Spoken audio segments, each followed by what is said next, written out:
ఓ real estate agent మీద చేయి చేసుకోవడంపై BJP MP Eatala Rajender clarity ఇచ్చారు. 25 ఏళ్ల రాజకీయ జీవితంలో ఇప్పటి వరకు ఎవరిపై చేయి కూడా ఎత్తలేదని ఈటల రాజేందర్ చెప్పుకొచ్చారు. కానీ ఈ రోజు జరుగుతున్న అన్యాయం చూసి న్యాయం కోసం చేయి చేసుకోవాల్సి వచ్చిందని క్లారిటీ ఇచ్చారు. మేడ్చల్ మల్కాజ్గిరి జిల్లా పోచారం మున్సిపాలిటీలో 149 ఎకరాల్లో Ekashila Nagar flat owners welfare association ఉందని, 1985లో ఆనాడు వివిధ సంస్థలలో పనిచేసే చిన్న ఉద్యోగులు ఈ భూములు కొనుక్కున్నారని ఈటల చెప్పుకొచ్చారు.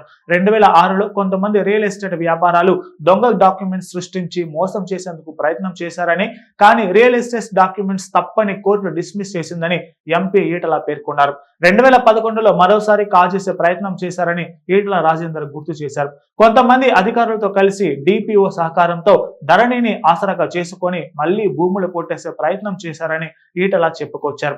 ఫ్లాట్ ఓనర్స్ ఇల్లు కట్టుకుందామంటే అనుమతులు రావటం లేదు. రియల్ ఎస్టేట్ సంస్థ దౌర్జన్యంగా ఫ్లాట్స్ యజమానులను వేధిస్తున్నారని చెప్పుకొచ్చారు.